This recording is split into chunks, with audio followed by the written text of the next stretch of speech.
buenos días a todos y a todas, bienvenidos, bienvenidas. Como sabéis, esta semana ha sido el Día Internacional de las Personas con Discapacidad y desde Afecto Mariposa lo hemos vivido en clave de homenaje a todas aquellas familias cuidadoras de personas con necesidades especiales. Ese va a ser hoy precisamente el tema de esta mesa redonda, en la primera edición de las conversaciones que llevaremos a cabo periódicamente.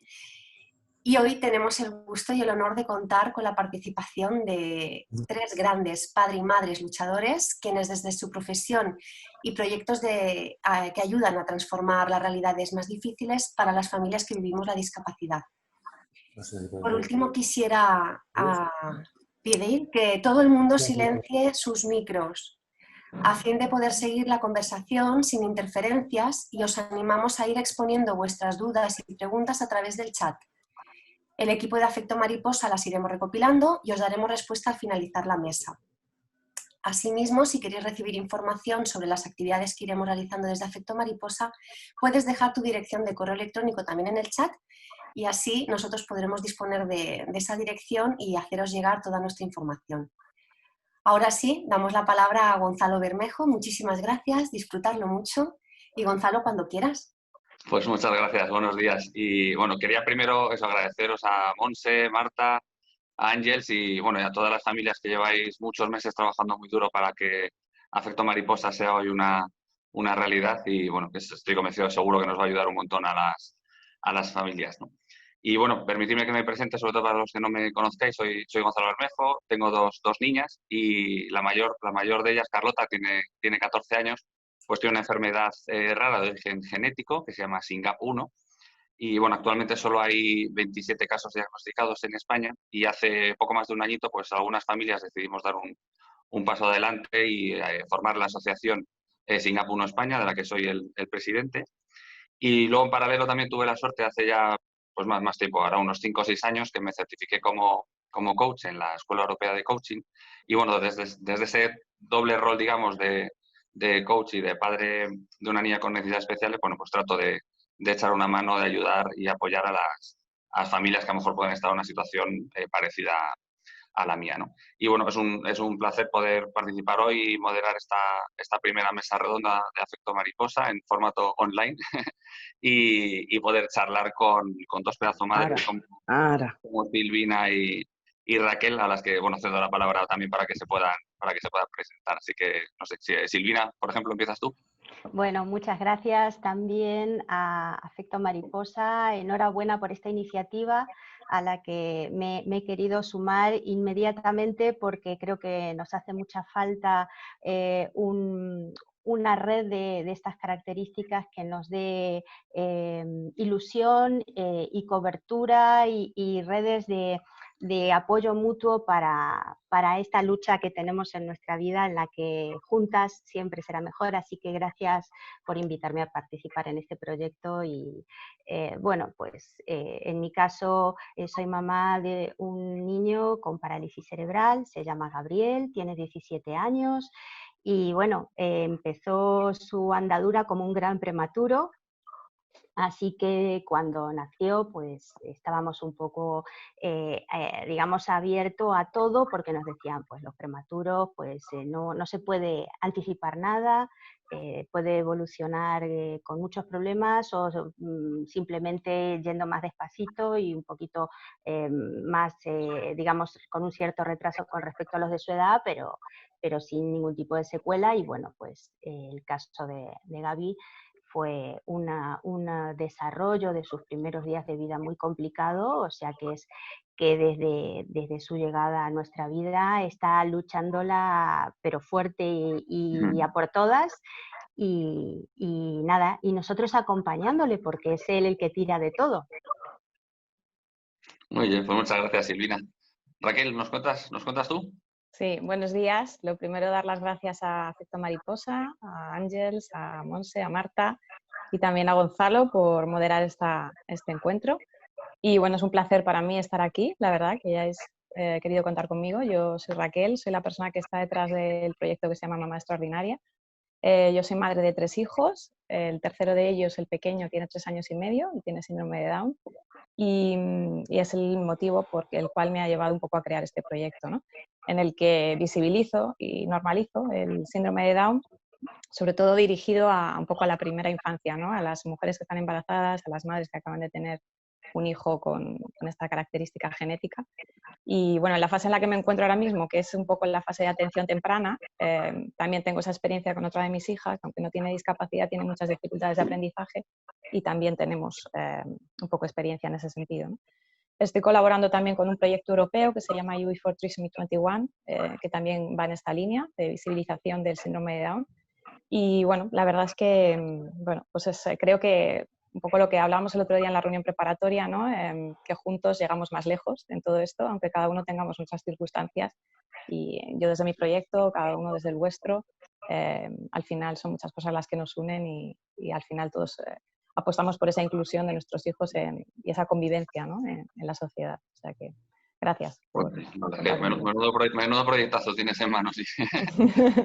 Bueno. Bueno, pues para no, y como vamos un poquillo, digamos, bueno, justos de tiempo, que la idea es que dure más o menos una hora, como comentaban Monse y Marta al principio, la idea es, bueno, tener una charla, un diálogo entre los tres un poco sobre el tema del rol de las familias como cuidadores, ¿no? Y ver un poco los retos a los que nos enfrentamos día a día, hablar un poco a lo mejor también de cómo nos hemos visto afectados por el confinamiento, etcétera, ¿no? Y bueno, en ese sentido, para romper un poco el hielo, me gustaría lanzar la pregunta a Silvina, a Raquel, por empezar, ¿qué característica principal, o si tuvieses que definir una o dos claves, digamos, que deberíamos tener las familias cuidadoras? ¿Qué creéis que es lo más importante que deberíamos tener? Silvina, por ejemplo, ¿empiezas tú? Bueno, pues vale. Creo que lo definiría como el entrenamiento del boxeador o la preparación del boxeador. Es decir, tener fortaleza y resistencia para encajar los golpes y resiliencia para recuperarse cada vez que nos caemos, levantarnos y sacudirnos un poco, llorar del dolor, pero vamos, seguir adelante. Esto sería así muy brevemente las dos características principales que nos hacen falta para el día a día o para los momentos, porque no todos los días son así, pero hay días que sí lo son, y entonces por eso que como tenemos que seguir en el ring peleándola, pues cuando nos cae un golpe, pues nada, nos sacudimos, quedamos un poco ahí mareadillos, lloramos del dolor y a seguir la batalla. Sí, yo creo que el concepto ese de resiliencia es súper importante, el poder ir adaptándonos, ¿no? a cada situación que yo creo que a lo largo de los años de vida de nuestros hijos, la verdad es que va cambiando bastante y siempre hay que saber adaptarse a eso. Estamos totalmente de acuerdo. ¿Cómo lo ves tú, Raquel? Pues estoy de acuerdo con Silvina, completamente. Y además yo creo que también es importante la confianza en nuestras propias capacidades como padres y en las capacidades de nuestros hijos. Y para ello yo creo que es muy importante 3 claves que yo siempre digo, que es contar con información, apoyo y referentes. Y saber pedir ayuda. Tener humildad para saber pedir ayuda, que no somos perfectos, que no podemos con todo y que para confiar en nosotros mismos y en nuestros hijos es muy importante dejarse ayudar por aquellos que van por delante y por los que saben, ¿no? Por profesionales y por familias que ya han pasado por lo que estamos viviendo. Qué bueno, me ha encantado lo de esos 3 pilares de información, apoyo y referente. Me lo he apuntado, me ha encantado. Y la verdad es que tienes toda la razón, porque la información ayuda muchísimo, yo creo que también a situarnos. Por ejemplo, en mi caso concreto, que nosotros el diagnóstico lo tenemos desde hace 3 años nada más, y Carlota tiene ya 14, fue al principio, imagínate, al final era, como siempre digo, ¿no? Yo me sentía como los raros dentro de los raros, ¿no? O sea, era una enfermedad rara, pero ni siquiera sabíamos cuál era. Y por lo menos desde que teníamos diagnóstico, ya puedes buscar información, sabes lo que realmente tiene tu hija, puedes buscar ayuda, lo que dices tú, justo apoyo, referentes, otras familias que estén pasando por lo mismo. Es que me ha gustado mucho Es que es clave, es clave. Yo tengo esta experiencia, como os contaba, por mis 2 hijos, con uno un diagnóstico claro desde el momento 1 y con otra no claro a día de hoy. Y ese desasosiego de no saber dónde buscar apoyo para algo que no sabes qué es, no tanto por ponerle una etiqueta, sino por ayudar y buscar en ese camino, es muy desesperanzador, ¿no? Y te puede dificultar mucho también la aceptación de lo que le está pasando a tu hijo. Sí, y en ese punto quiero apoyar lo que dices, porque sí que yo recuerdo, claro, ya con un hijo de 17 años he pasado por muchas fases, ¿no? Y la fase de la incertidumbre la recuerdo como mucho peor, mucho más angustiante, una lucha contra reloj, contra lo que vendrá, lo que no vendrá. A veces no se trata de la información, porque en mi caso la formación era dramática o terrible, o a lo mejor hay que ver si, ¿no? Y entonces, claro, todo estaba condicionado a su evolución, a sus posibilidades, y entonces, claro, esa lucha contra que tenga las máximas posibilidades, que haga todas las terapias, que logre todos los progresos posibles, pues eso fue realmente una fase de mucho desgaste.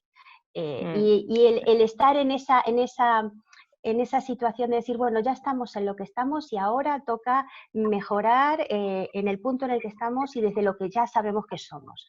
Eso digamos, da a las familias el quitar esas cuestiones que te digo de incertidumbre, que añaden cuestiones emocionales que no favorecen el centrarnos en lo que tenemos y en lo que somos, y en disfrutar de ello también, ¿no? Sí, totalmente. Y ahora que comentas el tema de lo de la lucha y, bueno, obviamente todo lo que tenemos que trabajar con nuestros hijos, ¿qué retos creéis o cómo vivís vosotras el día a día? ¿A qué retos os enfrentáis? Y un poco también enlazándolo con este periodo tan especial que llevamos este año, los meses de confinamiento, esas rutinas rotas de la noche a la mañana y un poco ese estrés que yo creo que hemos vivido todos pues eso, de un día a otro, pasar a ser padres, madres, fisioterapeutas, logopedas, profesores, un poco todo. Y encima, si tienes que teletrabajar desde casa, intenta sacar 8 o 9 horas de trabajo. Entonces, ¿cómo vivís vosotras ese día a día? ¿Qué retos creéis que tenéis? Y bueno, ¿y cómo ha afectado ese confinamiento? Raquel, por ejemplo, si quieres Pues comentar. a mí, la verdad es que los primeros meses de confinamiento fueron, por un lado, muy complicados, de esta gestión que tú dices de convertirte un poco en todo. En mi caso, con mi hija, porque mi hijo es más pequeño y aunque, bueno, pues en la etapa en la que estaba no necesitaba tampoco mucho más, creía que me demandaba más ella. Pero curiosamente mi experiencia fue que fue un desgaste muy grande para mí a nivel de tiempo, emoción, de todo esto, ¿no? Pero el resultado fue realmente increíble, porque al estar más tiempo en casa, más personalizado todo, mi hija avanzó muchísimo más que lo que había avanzado en el colegio, y en el propio colegio nos dijeron que les había llamado mucho la atención. Para mí fue un desgaste muy grande y yo la verdad es que me alegró mucho la vuelta al cole, porque fue en ese sentido más cómodo. Me ayudó también mucho en la fase en la que nos encontramos con los dos, un poco de atención temprana. Nosotros tenemos un equipo que nos ayuda a través del modelo centrado en la familia, y tener la teleintervención conmigo, no tanto las clases online con la niña, era un desastre porque no se centraba y tal, pero esa teleintervención, esa presencia, el seguir manteniendo eso, aunque era un poco complicado, yo en mi caso lo agradecí. Es verdad que con el niño, que era supuestamente el que tiene necesidades especiales, esto no se dio tanto, fue a través de correos, pero no tuvimos encuentros. También un poco al principio lo pedí yo porque estaba como un poco saturada y estaba muy desbordada, pero sí hubiera echado en falta a lo mejor un poco más de presencia por parte, por ejemplo, de su fisio, con la que no tuve ningún contacto, ¿no? Y un poco estábamos todos un poco como sobrepasados por toda la situación, y no todas las instituciones, ni todos los organismos, ni todas las asociaciones han sabido reaccionar. Y yo he notado un poco la diferencia entre unas y otras. Silvina, ¿vosotros cómo Pues lo veis? yo en mi caso, para mí fue muy positivo ese periodo, porque mi hijo está en una fase de alguna manera de maduración, de ese niño que tenía berrinches incontrolables, están entrando en un momento de mayor tranquilidad, lo cual nos permite disfrutar más de él, ¿no? Sin embargo, es como una vez me lo definió una niña cuando conoció a Gaby, dijo, es como un bebé gigante. Entonces, claro, tener un hijo gran dependiente es una realidad, digamos, a nivel cotidiano muy, muy exigente, ¿no? Y en esa parte me resultó bastante llevadera, hasta que empezaron con lo de la teleeducación, digamos, ¿no? Porque es que mientras era la cuestión de convivencia familiar, toda esa parte bien, ya digo, me permitió redescubrir a un Gaby más maduro, más tranquilo, más de disfrutar las cosas. Pero cuando empezaron las tareas, ahí ya empezó a complicarse la cosa. No porque el colegio lo hiciera mal, porque yo creo que buscaron las fórmulas para que podamos favorecer lo máximo posible el que no se descolgaran de todo del colegio, y buscando fórmulas para ver cómo se podía seguir trabajando en las distintas terapias, pero eso me llevó a nuestro pasado, cuando él era un bebé, donde nos hacían hacer las terapias diariamente en casa. Y yo en ese periodo, que estaba obsesionada pasando de las terapias a los cuidados, de las comidas a los paseos, de los paseos a los cambios, bueno, era un sin vivir, permanentemente focalizada en eso. Y después de cierto tiempo, casi ya de 2 años de llevar esa rutina, me di cuenta que no estaba viviendo ni disfrutando de mi bebé, que yo estaba inmersa en una sucesión de cuidados, terapias y cosas de la rutina y del cuidado de él que me hicieron darme cuenta de decir, pero ¿y dónde está la mamá y el vínculo y todo eso? Y desde ese momento tiré la toalla de terapeuta. Soy mamá, soy limitada, se me da fatal. Yo la verdad tengo una profunda admiración por los profesionales que trabajan en todas las áreas de la educación especial, porque yo no tengo la paciencia como para poder hacer ese apoyo que ellos saben hacer. Y eso que yo me dedico a la enseñanza, pero cada uno en lo suyo. Quiero decir, no por ser educador uno sabe, digamos, cómo orientar o cómo hacer que adquiera conocimientos o competencias un alumno o la alumna con necesidades especiales. Por eso que esa fue el lado oscuro de lo que no me gustó del confinamiento, todo eso sumado al teletrabajo, ¿no? Que también estaba. Entonces, pues lo malo estuvo por ahí, por la parte del deber. En cuanto a convivencia y experiencia de la relación, precioso. Sí, yo estoy de acuerdo. Sí, perdón, Raquel. Sí. No, estoy completamente de acuerdo con lo que dice Silvina, porque yo también lo he vivido muy parecido. O sea, de hecho, al principio, cuando todavía no mandaban cosas del cole y tal, fue increíble. También mis hijos despegaron de una manera brutal. Dificultades que había desaparecieron al estar como más en un entorno emocionalmente más seguro, no tener, pues, que a veces surgen las comparaciones con otros niños y tal. Y en el caso de mi hijo, un poco relacionado con lo que dice Silvina, yo también he tenido esa sensación, ¿no? De que al final los padres, lo que tenemos que ser, somos padres. No es tan fácil cuando tenemos ese pepito grillo que nos dice, ay, que miramos todo desde la parte educativa y pedagógica de, ay, buscar un juego con la funcionalidad, siempre buscándole para que esto le ayude, para que le aporte a nivel de estimulación y tal. Yo, la situación que tuve, como en ese momento, como decía, sentía que la que más me necesitaba era mi hija, dejé de mirar tanto a mi hijo. Tiene la suerte de tener otras 2 hermanas y no le puedo prestar tanta atención. Me di cuenta de que cuando yo no le ponía el foco, mi hijo ha despegado, ha aprendido cosas que yo no le he enseñado, que ha aprendido viendo cuando lo he trabajado con sus hermanas, pero te hablo de cosas de lectoescritura, que dices, ¿y esto cómo lo ha aprendido? Pues simplemente estando ahí. A veces miramos demasiado al niño y más que como padres. Y lo importante es que seamos madre y padre, ¿no? Y que sepamos aprovechar las oportunidades del día a día, pero sin querer ser profesionales. Y a veces no es fácil establecer ese límite.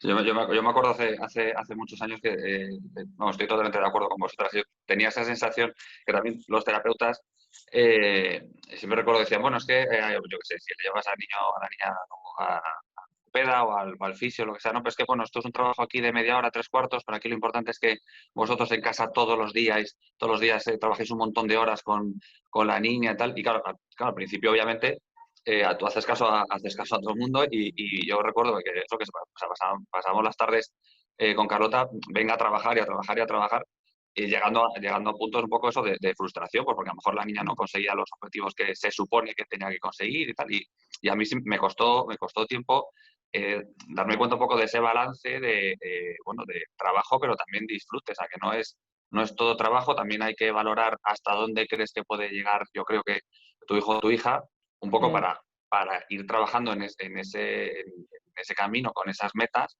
pero a la vez permitiéndoles disfrutar, porque yo pensaba, jolín, pasa bastantes horas pasa en el cole, ya en el centro de educación especial, pues tiene sus terapias, tiene su trabajo, y luego por la tarde encima te tienes que meter otras 2-3 horas de trabajo al final la niña cuando disfrutas, que no tiene, no Claro. tiene mucho sentido, ¿no? Yo creo que al final las familias lo que tenemos que ofrecer a los hijos en los entornos que no es el académico, o al menos así lo estoy empezando yo a ver, son otras experiencias complementarias con las académicas que de manera natural, aprovechando, no es me voy a sentar 15 minutos cada día con mi hijo, porque yo creo que eso ya llega un momento que lo adquirimos como una obligación, puede generar hasta agobio, ansiedad de tener que preparar materiales para hacer, estar continuamente obsesionado con eso, ¿no? Simplemente es lo que decía Silvina, disfrutar el momento del baño, cuando es un niño más pequeño, aprovechar ahí a simplemente, estás fomentando el lenguaje cuando le estás hablando. No es necesario estar, ay, bueno, espera, que tengo que jugar con él porque tiene... No, estás hablando, le estás, venga, vamos a tocarnos la tripita. Y eso de manera natural en el juego, te sale un día bien, que no te sale, pues ya está, no pasa nada, sin esa autoexigencia, porque yo creo que los padres que tenemos hijos con dificultades o características diferentes a la media, somos muy autoexigentes. Queremos hacer lo mejor porque queremos que nuestros hijos lleguen hasta el máximo de sus posibilidades y creemos que porque nos dejemos algo por hacer por el camino no lo vamos a conseguir. Y a veces cuando nosotros nos relajamos, ellos suben también, ¿no? Y un poco la clave está como en el equilibrio, creo yo. Ya, sí. ¿Y cómo de importante ha sido para vosotras el tema de las rutinas, por ejemplo? Porque yo con Carlota durante el confinamiento, o sea, más que, bueno, digo honestamente, más que trabajar con ella directamente, porque es verdad que también teletrabajando desde casa era prácticamente imposible, y aunque era obvio que necesitábamos ayuda de una persona que venía, estaba aquí todas las mañanas, para nosotros fue clave el poder marcar pautas y rutinas, obviamente adaptadas aquí a casa, pero un poco para que no se descontrolase en ese sentido, ¿no? Intentamos pues todos los días más o menos levantarse a la misma hora, que tuviese su rato de aseo, de desayuno, pues luego a lo mejor con la tablet ver unos cuentacuentos, luego dejar, yo que sé, media hora para jugar, luego el paseíto ese de 1 hora que sí nos permitían, aunque estuviésemos confinados, etcétera. Entonces, no sé, ¿para vosotros también el tema de rutinas y ir marcando tiempos era importante? Bueno, para Gaby fueron unas vacaciones pagadas, casi te diría, porque está en plena adolescencia y entonces él levantarse tarde, ver la tele, que le gusta ver dibujitos, y sus paseos son sagrados, o sea que nosotros en pleno confinamiento nunca dejamos de salir y felizmente las leyes nos buscaron protegernos en ese sentido, porque sí que nosotros salíamos, o sea, yo no puedo ni pensar, digamos, en que por más que llueva, nieve, haga lo que haga, Él no puede salir un rato, ¿no? para él el paseo es su vida. Entonces, lo único que no puede, yo creo que le puede faltar comida, agua, todo lo demás le puede faltar, pero comida, pero paseos no. Y entonces, claro, pues estructurar un poco la convivencia en función de eso, ¿no? De que se levante más o menos unas horas del desayuno, un ratito de tele, luego la comida, un ratito de tele, paseo sagrado y luego las rutinas ya más de la noche, de baño, de ratito en familia, de cena, ¿no? Para mi caso fue parecido, ¿no? O sea, yo creo que para los niños el tiempo de confinamiento, de estar más tiempo en familia y tal, ha sido un regalo. Para nosotros como familia también, pero para los padres ha sido un desgaste importante de muchas cosas. Pero yo al principio, yo que soy bastante cuadriculada a veces y me gusta tener las cosas organizadas, me hice aquí una super agenda diaria intenté como reproducir lo que se hacía en el cole en casa y eso me duró, pues no llegó ni a una semana. O sea, yo creo que al segundo día me di cuenta de que la realidad era otra, que estábamos viviendo una situación completamente extraordinaria, que nos teníamos que adaptar a eso y que lo que más importaba al margen de los avances académicos era la parte emocional, ¿no? En nuestro caso, durante ese tiempo que estuvimos sin poder salir nada de casa, yo pensé que no íbamos a poder sostenerlo y al final fue todo mucho mejor de lo que creíamos, ¿no? Con mucho desgaste, eso sí, para los adultos. O sea, a mí me salieron las canas que no me habían salido en muchos meses atrás, ¿no? Ese desgaste emocional y luego notas lo acusas después. En el momento que estás, vas tirando, pero como que te viene abajo, ¿no? Y te viene después. Yo ya cuando se acabó y en septiembre vi que ellos empezaban el cole, al principio pues con el miedo también normal de, bueno, pues que nadie sabía cómo iba a resultar todo esto de la vuelta al cole. pues la verdad es que fue una liberación para nosotros, fue un poco buscar ese equilibrio y los niños también necesitaban eso, pero hasta ese momento ni siquiera habían necesitado el contacto con otros niños porque se habían tenido entre ellos, tenían esa suerte de poder retroalimentarse y yo, en el caso de mi hijo, cuando sus hermanas se incorporaron al cole, que se incorporaron un poco antes, sí noté que a él le empezaban a faltar ese estímulo de las hermanas que nos lo ponen muy fácil a los padres, porque hay muchas cosas que no hacemos con ellos porque lo están haciendo sus hermanos, ¿no? Y en nuestro caso fue así. Una cosa que quería mencionar del lado negativo de esto que yo he visto, que no me afectó o no afectó a la convivencia, pero sí afectó a Gaby, es este tener que dejar el colegio y las terapias, es que, por ejemplo, tuvo una evolución muy mala, ha crecido mucho en ese periodo. Y eso conlleva que ahora hay que operarle de los pies porque se le deformaron al no tener su fisioterapia, al no poder hacer un seguimiento médico, temas de babeo que también le afectó. Es decir, hay una serie de aspectos.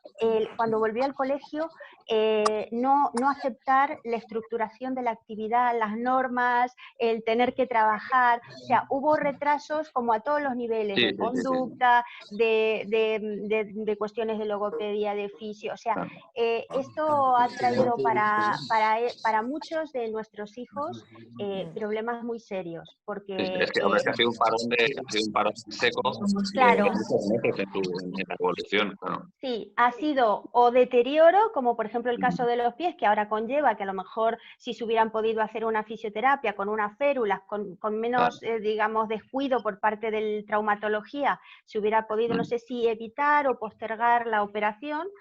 Ya no es posible, ya es quirófano directo. Y en otros aspectos ha llevado a retrasos, es decir, a cosas que estaban ya más o menos consolidadas, perderlas y volver al retomar la actividad, empezar de nuevo y haber perdido un poco el ritmo, ¿no? Entonces sí que creo que es importante destacar, porque es que en Madrid no hubo un apoyo en domicilio para estos casos que no se pueden resolver ni con teleterapias, ni con teleeducación, ni con telenada. Esto es tocar al niño y hacer con el niño. Esa es la clave, que en circunstancias normales a lo mejor sí te puedes apoyar, y yo creo que aún así se nota obviamente que el avance no es el mismo, pero sí puedes hacer más o menos las clases online y se puede estudiar matemáticas y lenguaje y no sé qué, pero claro, es que en el caso de nuestros hijos, ¿cómo haces una fisioterapia online? No puedes. ¿Cómo haces una logopedia? No puedes. Entonces, claro, es que eso frena en seco el avance. Y al hilo que... perdona, Raquel. No, a mí en este caso concreto, también por la edad de mis hijos, que son más pequeños, y eso yo creo que a mí me lo ha facilitado mucho. Si hubieran sido otras etapas, no sé cómo habría sido. Pero a mí una de las cosas que me ha ayudado mucho el confinamiento es a mirar a mis hijos sin la mirada social de las etiquetas. Porque yo los he visto dentro de mi casa, como son, con sus circunstancias. Al principio me agobió mucho el que no tuvieran esas terapias. Es verdad que con la mayor, con la mediana, que es la que tiene las dificultades, sí hemos tenido ese apoyo del equipo, que es un equipo privado, lógicamente, porque no tiene derecho a ello. Pero me agobió el que el niño no fuera a su fisioterapia, a su estimulación. Me di cuenta, me ha servido también para reforzar mi confianza como madre, en el que mis hijos han seguido avanzando, que en el fondo a veces también nos obsesionamos con que no puede perder 45 minutos de atención temprana, y siempre se te dice que la importancia está en la familia, y es verdad, influye mucho el cómo miremos a los hijos también. A mí me ha ayudado a mirarles como son, sin la característica del cromosoma extra o sin la dificultad del aprendizaje, pero que duda cabe que también cuando ha ido pasando el tiempo, porque esto fue más al principio, pues he ido valorando mucho más esa luz que al final son, esa hoja de ruta que son los profesionales en nuestra vida, ¿no? Que nos ayudan a llegar a donde queremos llegar, y a veces con el bosque nos perdemos y dicen, oye, que tú querías ir allí, ¿no? Que queremos ir allí, y te vuelven a orientar, y eso me parece muy importante, ¿no? Pues sí, justo os iba a preguntar eso, que yo creo que lo has comentado ahora un poco, Raquel, o sea, por intentar también ver el vaso medio lleno, ¿no? O el mensaje positivo, que durante este tiempo, a pesar de todas las dificultades, pues qué fortalezas creéis que habéis sacado, qué tipo de aprendizajes, que yo creo que siempre, aún en los peores momentos, yo creo que tenemos que intentar sacar. Entonces, si vosotras veis pues eso, algún tipo de aprendizaje o mensaje positivo que hayamos podido sacar de este periodo tan raro, ¿no? Yo desde mi experiencia, lo que te decía, como tengo la experiencia de 2 equipos de atención temprana, uno el clásico basado en la asistencia clínica, en la asistencia del niño, que incluso te dejan también pasar, pero no es lo mismo, que interviene el profesional, y el otro que es el modelo centrado en la familia, para mí ha sido clave durante este tiempo. Yo sé que hay comunidades autónomas en las que esto se está haciendo, no en todas. En la Comunidad de Madrid, donde yo vivo, no está esto subvencionado no está cubierto públicamente.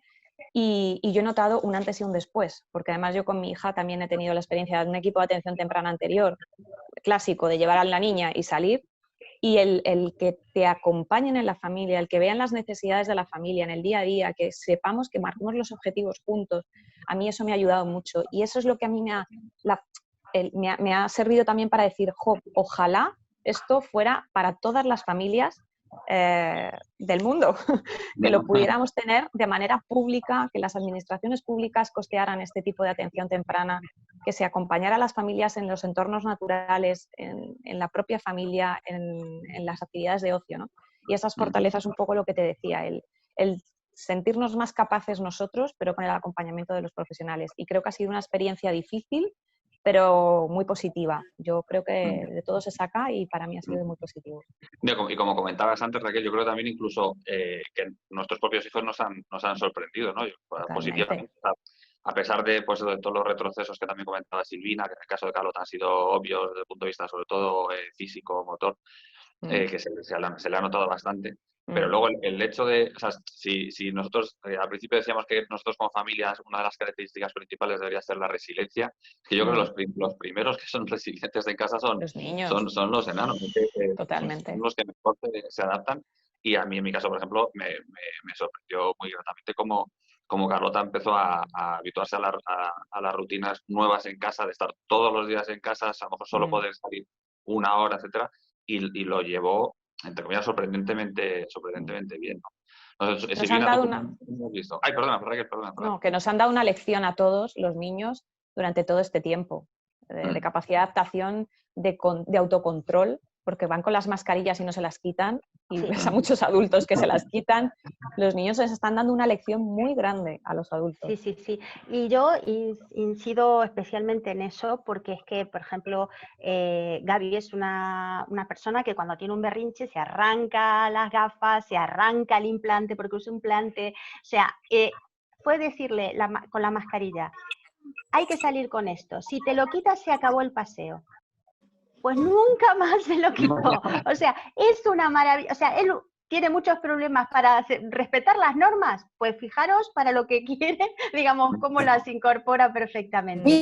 Y esa es una de las cosas que me aportó este periodo, ¿no? El ser como más compinche con mi hijo, esa parte de encuentro, de descubrirnos el uno al otro, de disfrutarnos, de echarnos una siesta juntos en el sofá sin prisas porque es que todos los días pues evidentemente no tenemos hueco para echarnos en el sofá juntos y echar horas ahí, porque es que con el día a día pues siempre hay cosas.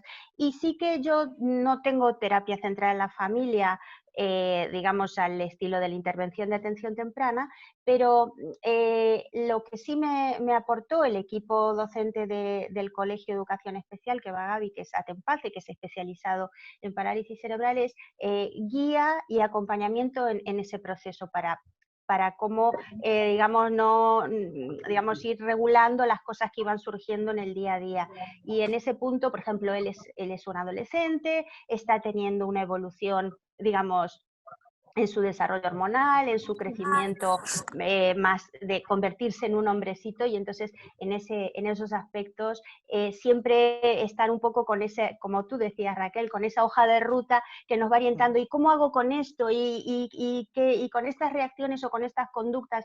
Entonces, pues esto es lo que viene este periodo, de que no se ha hecho pesado la parte de convivencia con él, ¿no? Sino que al contrario, ha sido como, qué bueno que estamos juntos, ¿no?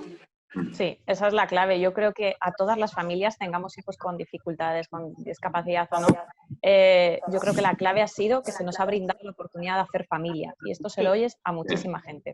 Sí.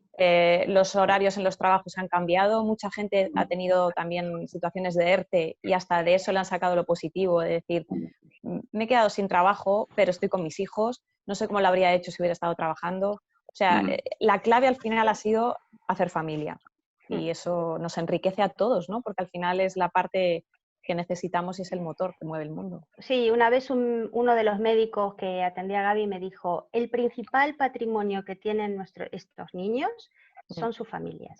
Y realmente yo no puedo concebir, digamos, la evolución, el crecimiento, el desarrollo de niños con necesidades especiales sin que haya esa familia protectora que esté ahí sujetándoles, acompañándoles y empoderándoles en todo su crecimiento, ¿no?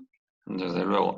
Y luego, también por tocar un tema, porque yo creo que también tenemos que dar un mensaje realista, lo decías tú también, Silvina, al principio, que eso lo del ring del boxeo, obviamente nos llevamos muchos golpes, algunos muy, muy complicados, nos venimos abajo y yo siempre digo que porque se habla del proceso del duelo cuando tienes niños con necesidades especiales, pero yo siempre digo que hay un proceso de duelo, digamos, general que yo creo que dura toda la vida, de lo que es la discapacidad de un hijo, y vamos teniendo como pequeños duelos dentro de ese duelo general, vamos teniendo mini duelos en función de, pues eso, de las circunstancias y de las situaciones que van aconteciendo a lo largo de la vida, ¿no? del niño.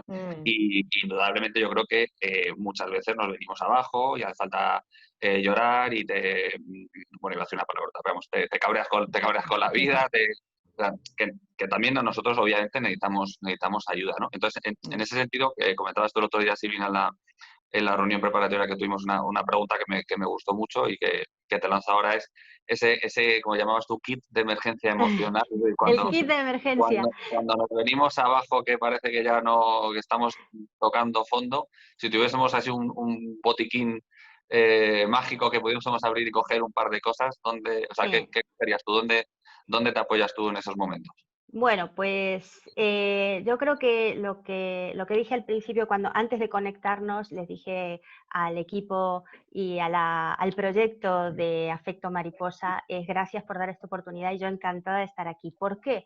Porque espacios como este para mí son nutritivos, en el sentido de que yo necesito escuchar y ser escuchada por los que estamos en estas circunstancias, porque yo a veces siento que familias o personas que están en otras cuesta sintonizar, están como en un universo paralelo donde son otro tipo de necesidades que no acaban de entender. De hecho, el otro día diciéndole a una amiga, mira, perdona que he llegado tarde porque es que Gaby no me dejaba vestirle. Entonces, algo tan sencillo como eso, dice, claro, yo no pensaba en esas cosas, como que es que son nuestro día a día, ¿no? Nuestras, digamos, esas pequeñas miserias cotidianas de que, bueno, cualquier niño hace esas cosas, pero que para nosotros a los 17 años sigue siendo un problema de que esto es algo de los 3, a lo mejor, no de los 17, ¿no? Y entonces la red de apoyo. Entonces, primer punto, red de apoyo, fundamental, porque eso es lo que te sostiene cuando te caes, o los que te ayudan a levantarte, ¿no? Y además pones en perspectiva, anda, mira, si lo mío no es para tanto, ¿no? Entonces ves otras situaciones, o fíjate qué bueno lo que hace esa madre, coge, intercambia recetas de cocina, es fundamental. Luego, permisos, homenajes, disfrute, es decir, autocuidados, es decir, no olvidarnos que estamos. Yo siempre digo, yo soy Silvina, porque cuando Gaby nació, en todos los sitios era mamá de Gaby. Mamá de Gaby, ¿dónde está la mamá de Gaby? Y entonces, de pronto desapareció Silvina. Cuando me di cuenta, digo, pero fundamental, la persona lo primero. Y esto lo digo a partir de algo muy sencillo. Fijaros en los aviones, cuando dan las indicaciones para una situación de emergencia.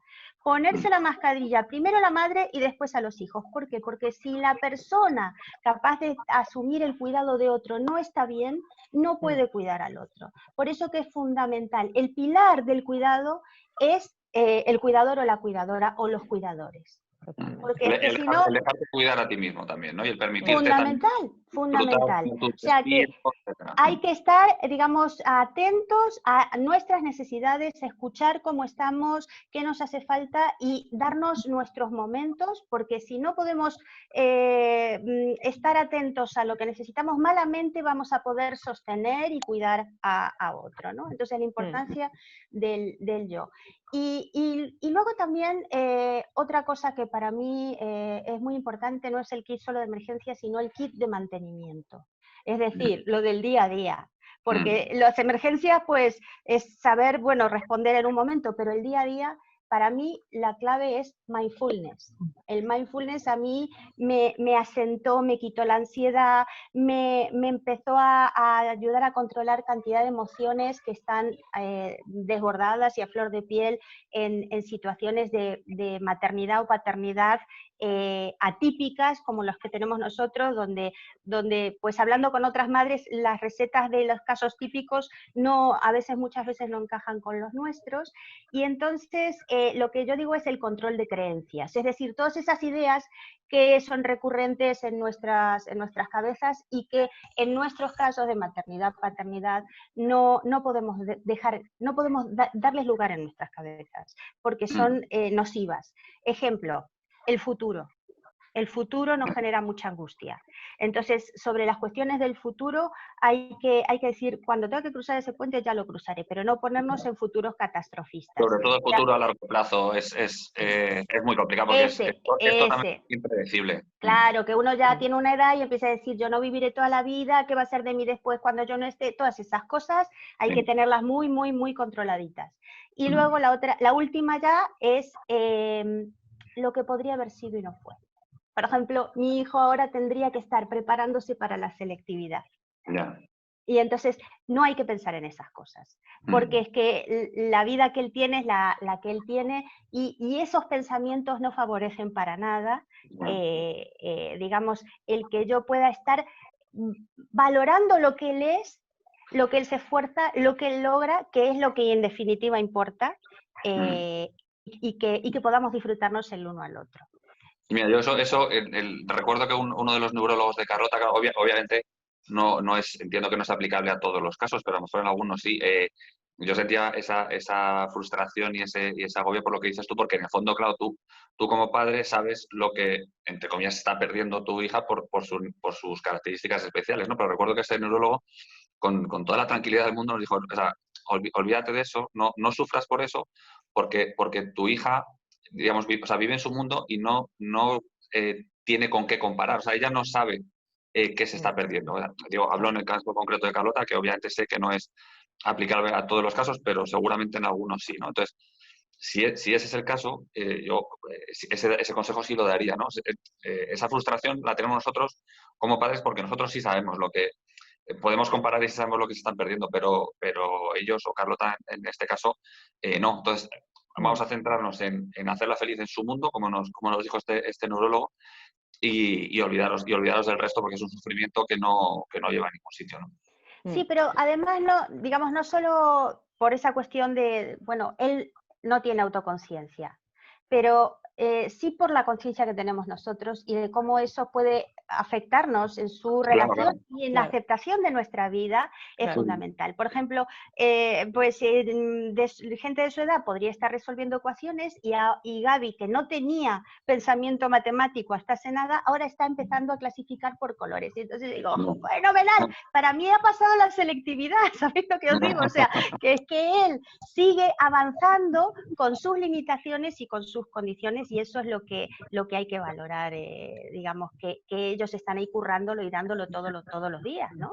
No, pues tienes un kit de emergencia de mantenimiento brutal, Silvina, muy bien. Perfecto. ¿Tú qué añadirías tú, Raquel? Yo quería decir, bueno, me parece muy interesante todo lo que estáis diciendo, ¿no? Porque el tema del autocuidado, el proyectar nuestros deseos sobre ellos, proyectarnos a etapas futuras, yo creo que es algo que hay que tener en cuenta y hay que trabajar. Yo tuve la suerte de que cuando nació mi hijo, en la Fundación de Síndrome de Down de Madrid, la persona que nos acompañaba a las familias, en los grupos de apoyo que desde el principio tuvimos y creo que son clave, nos decían algo de esto, ¿no? No no nos unían con padres de etapas posteriores. Siempre los grupos son por las edades, más o menos, de tus hijos, precisamente por esto, para que no te proyectes a etapas futuras y vivas el presente. Yo ahora, en la edad que tiene mi hijo, que son 3 años y medio, yo ya me siento capaz, ahora mismo, a lo mejor no todo el mundo está en la misma fase, a lo mejor alguien lo ha sentido antes y hay gente que lo siente después, pero yo me siento capaz de mirar a familias con hijos más mayores sin que a mí eso me afecte y me agobie en el momento en el que se encuentra mi hijo. Pero quizás al inicio sí no sé, me servía para proyectarme en, ay, Dios mío, mi hijo hará esto, mi hijo no hará lo otro, y eso lo que te genera es frustración, agobio, ansiedad y tal, ¿no? Y a mí me ayudó mucho a estar en el presente. Y las cosas, un poco a la pregunta que hacías de qué es lo que nos ayuda, a mí me ayuda mucho sentirme sostenida por profesionales que me dan confianza, que saben lo que necesito y me saben dar lo que necesito a mí y a mi hijo en ese momento, o a mi familia, y por otras familias. Yo es un poco la clave de lo que decía al principio, ese apoyo de profesionales y referentes de otras familias que están en la misma situación.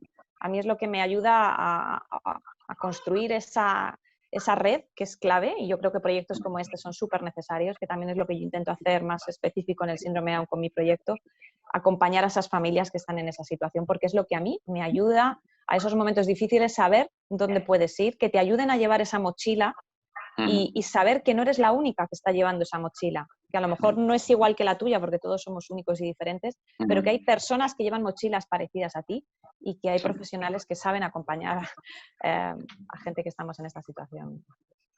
Pues muchas gracias por compartirlo. Bueno, nos quedan en teoría 10 minutillos. Sí me gustaría que terminásemos, antes de pasar a ver que nos digamos si Marta, si hay alguna duda en el chat, algún tema que alguna familia quiera comentar, ponernos en plan un poco reivindicativos al final y lanzar, aunque sea una única reivindicación. Seguro que hay 1000, o sea, a mí se me ocurre desde lo básico de apoyo económico, porque es verdad que al final yo creo que prácticamente el 95% de las terapias, ayudas, son todas privadas, cuestan un dineral. Bueno, yo ahora lo estoy viendo con Carlota, cada vez que tenemos que cambiar las férulas, los DAFOS, pues son 600, 700 euros de DAFOS. Ahora tenemos que mirar una sillita de paseo y una silla no baja de 1.500 euros. En fin, es una barbaridad. El otro día, hablando cuando estábamos Raquel y Silvia también con Marta y Monse, comentaron que yo eso no sabía, que si lo entendí bien, que en la zona de Cataluña se había conseguido definir como servicio esencial la educación especial, con lo cual en caso de confinamientos o cierres al menos se permitiría que nuestros hijos pudiesen seguir yendo a los centros. Pues, desde luego esa sería una muy buena reivindicación, pero seguro que hay muchas más, y que si queréis pues decirnos una o dos cada una, nos ponemos en plan reivindicativos para cerrar. Venga, pues empiezo yo. Yo te diría 2, que son las que más me afectan en esta etapa ahora mismo. La primera de ellas es relacionada con el tema de la atención temprana. Me parece que es un tema que hay que poner sobre la mesa porque se están dilatando muchísimo los plazos para la concesión de las plazas y las valoraciones a los niños. Hay familias que están esperando hasta 2 años y pico en la Comunidad de Madrid, que recientemente me llegaba un caso, aunque no es lo habitual, pero están en torno al año y pico. Y durante ese tiempo las familias, las que pueden, costean esas atenciones tempranas que son un dinero al mes. No todo el mundo puede hacerlo y me parece realmente tremendo, porque al final va a tener un perjuicio para el desarrollo de esos niños, ¿no? Y también la incertidumbre que tienen esas familias. Creo que no se puede consentir que se tarde tanto en una valoración por los equipos de atención temprana de los diferentes y que haya esa disparidad entre comunidades autónomas, que en una se haga de una manera, desde este modelo más apoyando a la familia, otra más clínico, que vayamos todos un poco más a una, ¿no? Y que no haya esa dilatación de plazos. Y otra parte en el ámbito educativo, que a lo mejor es un tema que da para otra charla, relacionado con todo el tema de la inclusión, lo que tenemos ahora mismo como la educación especial y todo esto, ¿no? Realmente, si estamos apostando por una educación inclusiva para los niños que puedan estar en este tipo de centros, que realmente sea de verdad, que no se quede en el papel y que muchas veces acudimos solo a criterios económicos, no podemos porque no tenemos recursos, y es verdad que habría que dotar de mayores recursos, y a nivel presupuestario, pues por desgracia estamos en una situación económica a la que no vamos a tener más presupuesto, sino menos, pero muchas veces también lo que falta son ganas, y yo creo que queriendo se puede, ¿no? Pero un poco las dos cosas, porque no en todos los centros están dispuestos a acoger a nuestros hijos. Yo creo que Entonces, dices tú que este tema da para mucho. Entonces, pero bueno, un poco estas dos cosas, ¿no? Que las familias necesitamos eso también. Que si se va a hablar de inclusión, que se hable... Perdona, yo que formo profesores en la línea de lo que tú dices, no es solo cuestión de recursos, es personal cualificado, porque para enseñar en diversidad hay que tener unas competencias y una formación muy específica. Y eso no es cuestión de dotar de determinados recursos, claro, sino de pero y también de tener ganas, que no todos los docentes tienen ganas de atender. Yo te lo digo porque he pasado por eso. Pero bueno, pero que son las dos cosas, ¿no? O sea, hay que hacer cursos, pero cursos que digamos que también, digamos, le dé a los profesionales una cualificación para poder hacerlo y los privilegios para hacerlo. Porque si realmente no les beneficia, porque, digamos, es solo esfuerzo de mi parte que yo me forme para que me den más trabajo o peor trabajo, pues no, o sea, que también hay que buscar sistemas de compensación, ¿no? Sí, totalmente, totalmente. Bueno, pues entonces nada, pues, digo yo, ¿no? Sí, yo creo que tenemos que tener más peso en las organizaciones nacionales de personas con discapacidad, porque los cuidadores somos los grandes olvidados. De hecho, existe y se empodera una organización como el Foro de Vida Independiente, que ole, lo aplaudo, me parece fenomenal, pero que dentro del ámbito de la discapacidad hay personas que nunca podrán ser independientes y que nosotros y nosotras, los cuidadores y cuidadoras, somos sus representantes y por lo tanto tenemos que tener un lugar en esos foros porque somos los grandes olvidados y casi te diría ninguneados, cosa que me parece terrible porque todas esas personas están ahí porque tuvieron a alguien a su lado.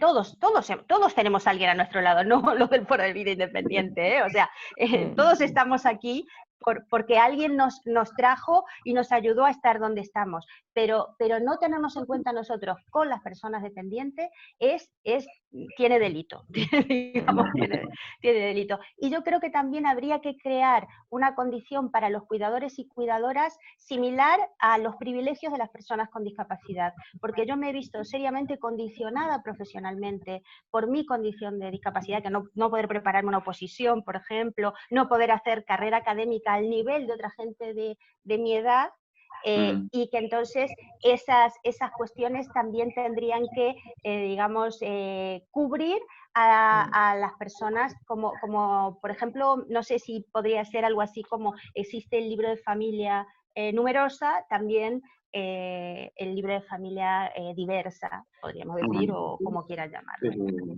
No, la verdad es que me ha gustado mucho ese último punto, porque es verdad que bueno, más o menos se da apoyo a las personas con discapacidad, pero no a las familias cuidadoras de esas personas con discapacidad, que como bien dices tú, obviamente nos vemos muy impactadas.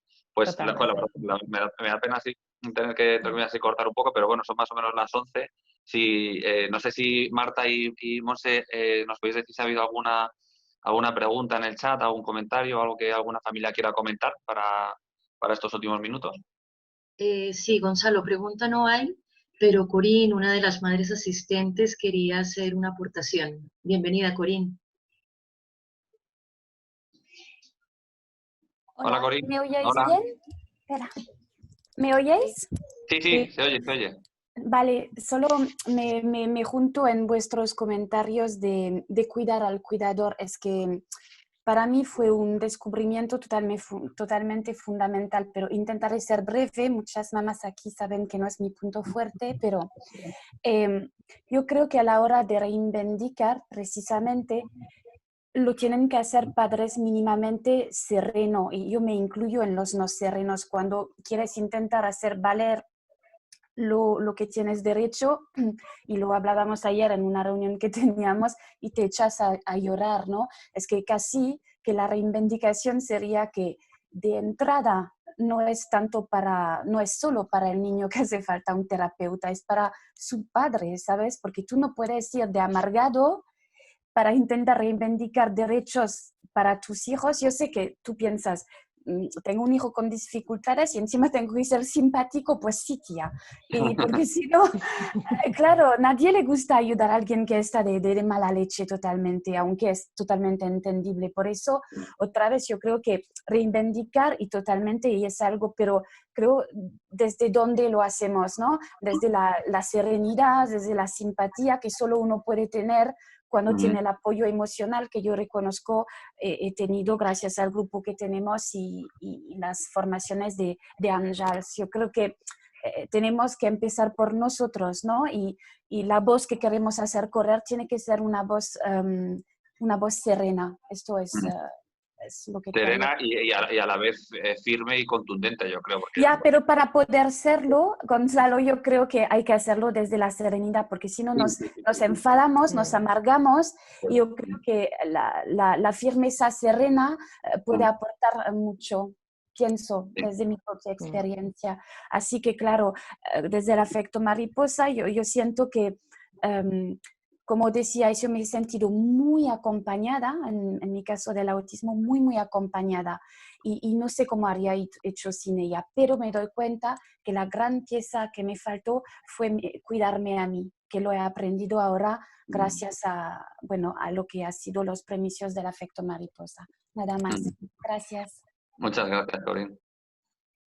Yo estoy muy de acuerdo con lo que ha dicho Corín. O sea, yo creo que desde la serenidad, y lo hablábamos el otro día también, a la hora de reivindicar, o sea, que por supuesto tenemos que hacerlo, para poder conseguir lo que queremos conseguir y legitimar lo que queremos pedir, lo tenemos que hacer desde la calma, pero sin desasosiego, ¿no? Pero es cierto que a veces con las formas, si pedimos las cosas de una manera un poco brusca o no estamos emocionalmente bien para hacerlo, aunque tengamos derecho a ello, aunque tenga todo el sentido, es una pena porque lo podemos perder, ¿no? Y creo que es importante que asociaciones como la vuestra y todo lo que vaya surgiendo para hacer reivindicaciones también y poner sobre la mesa nuestra situación y que se nos tenga en cuenta, como decía Silvina, a las familias para cuidarnos, creo que es fundamental hacerlo desde un tono calmado, con confianza, con serenidad, pero también con fuerza, ¿no? Como decías tú, Gonzalo.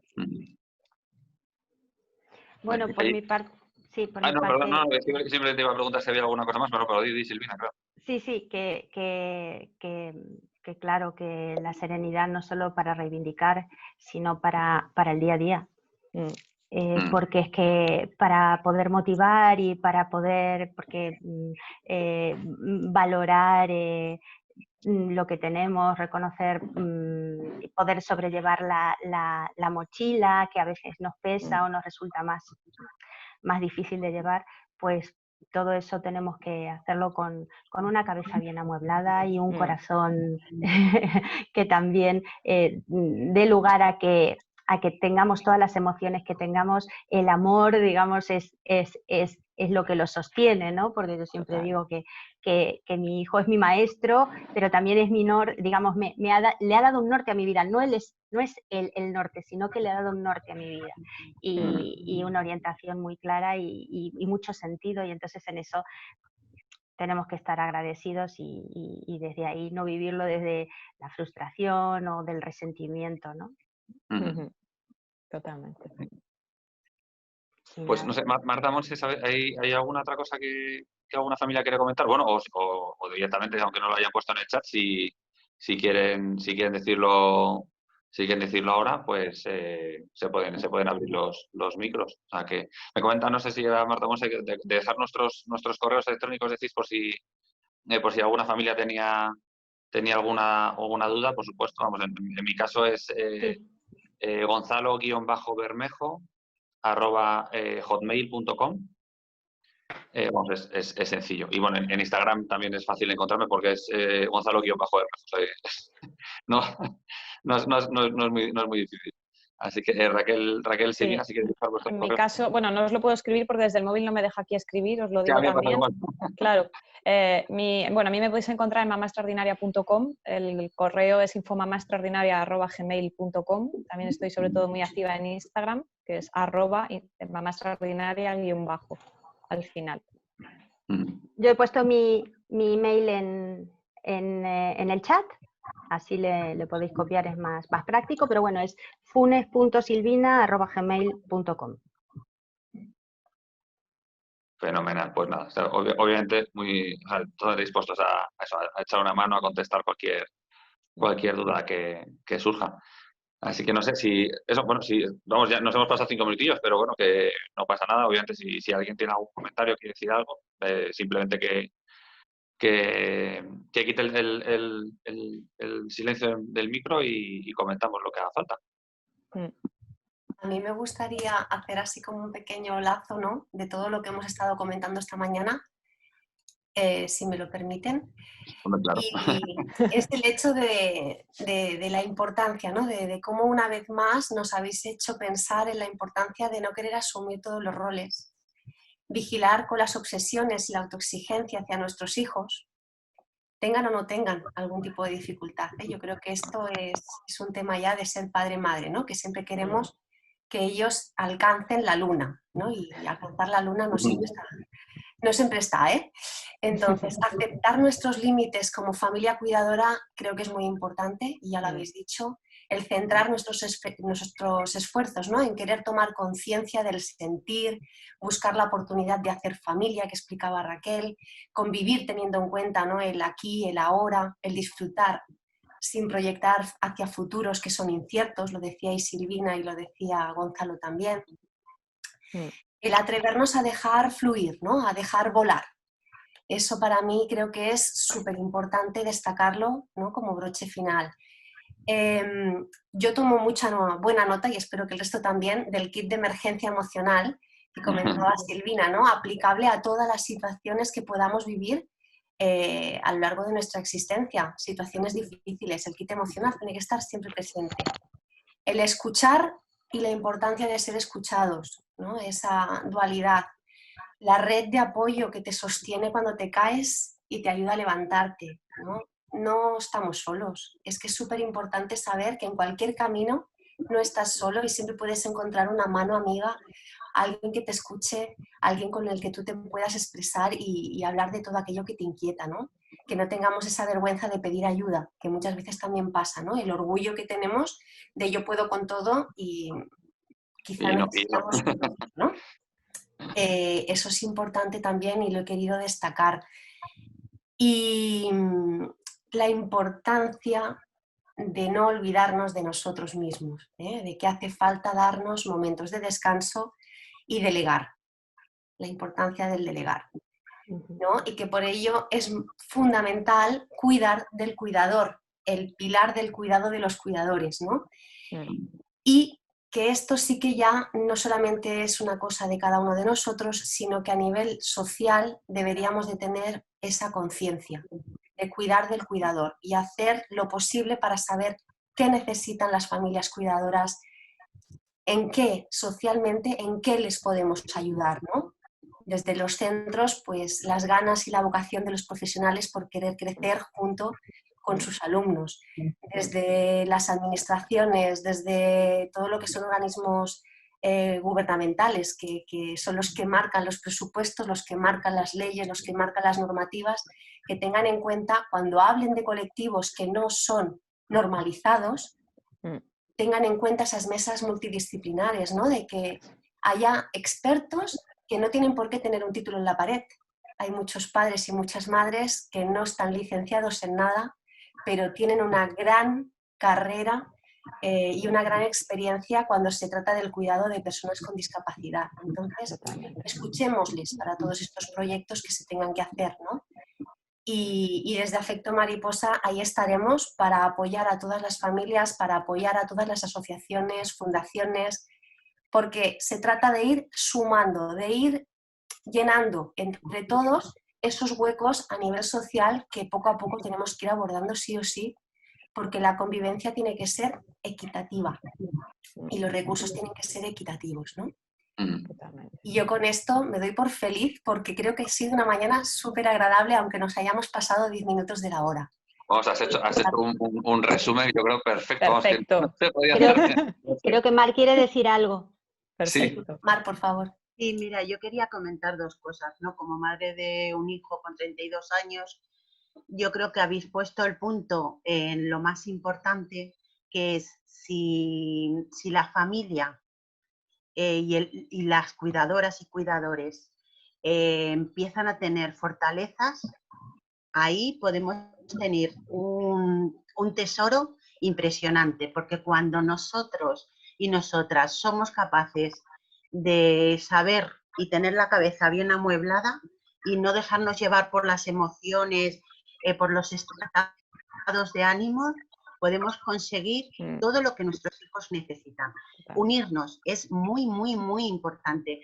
Y una cosa que a mí me ha ayudado mucho en la educación de mi hijo es, una cosa es mi hijo y otra es la enfermedad de mi hijo.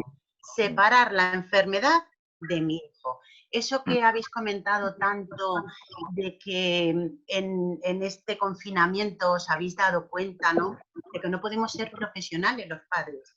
Los padres tenemos que ser padres, tenemos que amar, y que nuestros hijos llevan su ritmo, y aceptar a nuestros hijos como son, llenarlos de amor, y sí, claro que tienen que hacer todas las cosas que puedan para sacar su mayor rendimiento, pero que nuestros hijos son diferentes, no podemos querer ni pretender que alcancen objetivos normales, porque lo que van a alcanzar son sus objetivos, y esos son maravillosos, pero si tienen a unos padres apoyándolos, conseguirán mucho más que si estamos los padres perdidos. O sea, eso es, yo creo que lo más importante, que los padres estemos muy centrados y que tengamos las cosas muy claras. Claras no, yo diría, los padres tenemos que hacernos apoyo. De hecho, yo hacemos comités, y el comité de familia es el comité más importante y del que podemos aprovechar, porque si los padres se fortalecen unos a otros en la red, se va a conseguir objetivos impresionantes y se van a beneficiar nuestros hijos, que son los mayores beneficiados de nuestros estados de ánimos y de nuestra fortaleza. Y muchas gracias por esta reunión. Gracias a ti, Mar, por compartir. Yo quería añadir una cosa que me está viniendo un poco según lo que estaba diciendo, ¿no? Y es que como miremos a nuestros hijos, así los mirará el mundo y así se mirarán ellos, porque al final esto es un círculo. Y la clave parte de nosotros, creo yo. Pues sí, un mensaje muy bonito para terminar. Me lo ha inspirado ella, ¿eh? Me lo ha inspirado más.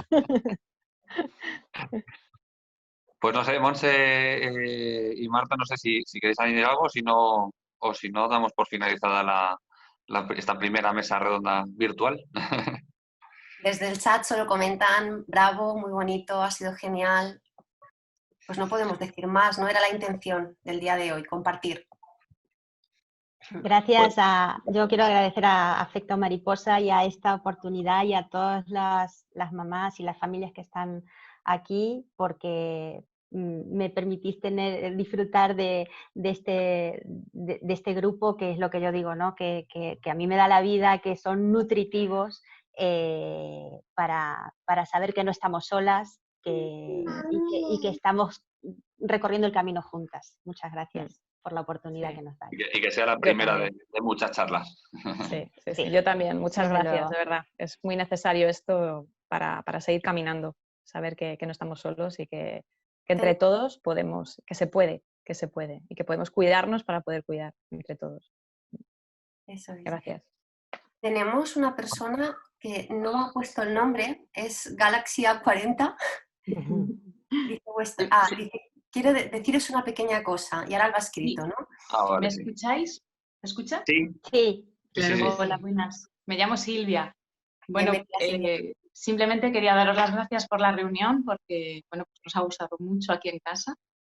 Y quería deciros que subrayo un poco la idea de que como asociación estáis para apoyar principalmente a las familias, apoyaros entre vosotros, para tomar iniciativas que puedan cambiar el mundo, claro, pero que no olvidéis también a las futuras familias, porque hay mucha gente que necesita veros, que vuestros encuentros, vuestras reuniones, vuestras actividades no sean solamente lo digo entre comillas, un gueto, porque es muy importante vuestro ejemplo para los que van a ir detrás, para las familias que tendrán hijos con alguna discapacidad, que necesitarán mirarse en vosotros y que muchas veces no saben que existís.